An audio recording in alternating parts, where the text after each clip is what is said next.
Friends नमस्कार जय जगन्नाथ। आज मुझे आपण पुणी थे अंडार एक न्यू रेसिपी आसतु देखिए आम केमी बनाऊँ रेसिपी। तो अंडा को मसला नहीं सजाड़ी तो मसला मुझे बादाम टिके भाजी नहीं जीरा नहीं बादाम टमाट नहीं तो लंका नहीं सुखिला लंका 3टा ताकू भल भाव में ग्राइंडिंग करपटे मो कड़े तेल गरम करी दालचीनी तेजपत्र गुजराती लवंग को भल भाव में भाजी नहीं मुझे पियाज को टिक टिक कर काटी नहीं आपने जिते पियाज को छोट कर काटी ने पियाज को टे ब्राउन कलर है जाए आपण भाजे तो बेसी कड़ा करी भाजबे नहीं।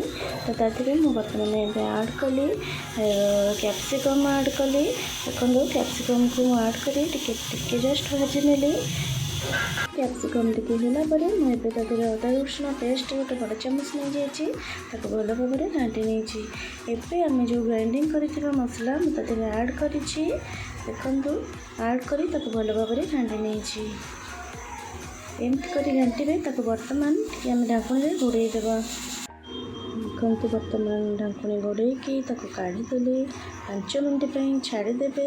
तो ये बर्तमान कषि आसलानी भल भाव में एवं मुझे जस्ट पानी आड कर पुणी थे कषिली से पर्यंत कषिबे जे पर्यंत से तेल न बाहरी आसी। बर्तमान गुंड मसला आड करवा गुंड मसला नहीं लंका नहीं हलदी नहीं लुण नहीं जीरा गुंड नहीं धनिया गुंड नहीं चिकेन मसला नहीं देखो एमती कर पुणी थे भल भाव में घाटी ने देखते बर्तमान ही आसला एवं आम टे पानी आड कर भल भाव में पुणी थे घोड़े नेबा।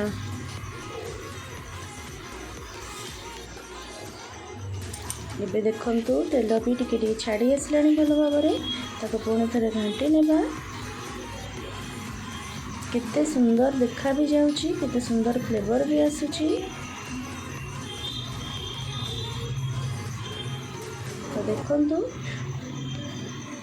बर्तमान आमे तादिरे मेन कथाटी है बर्तमान आमे तादिरे कंचा अंडाटी को पकेबा। तो मुझे बर्तमान सिझा अंडा नहीं मुझे कंचा अंडारे करी किसी न्यू रेसिपी एवं ताधे मुझे धनिया पत्र आड करदेली धनिया पत्र आड कलापर भल भाव में घाटिली 10 मिनट छाड़देली देखो बर्तमान भल भाव में फुटे आसला एवं ताधे मुझे कंचा अंडा आड करी देखो कंचा अंडा ऊपर को भल भाव में चुपा छड़े ने देखो एमती कर गोटे गोटे कर पकेबे मुझे कर सबतक पकई नहीं 10 मिनट आम 10 ରୁ 15 मिनट आम ढाकुणी घोड़े नेबा।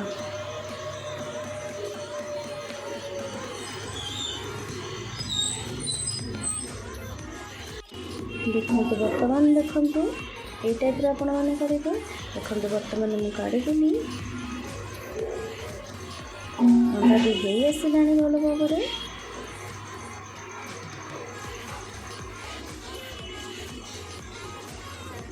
तो ये ताधे मुझे धनिया पत्र आड कली धनिया पत्र आड कली लुण टिके जो जो अंडा ये सब लुण टिके टिके कर बर्तमान मुझे 10 मिनट खोल फुटे नेली एवं बर्तमान आमर हो आसला पूरा अंडा तरकारी मुझे कंचा अंडारे करी तो केमी लगे तो आपण मानक बहुत तो सहज करवा बनवाई। तो आपण मैंने लास्ट टिके आड करदे गरम मसला तो आपण मैंने निश्चित ट्राए करें। जय जगन्नाथ।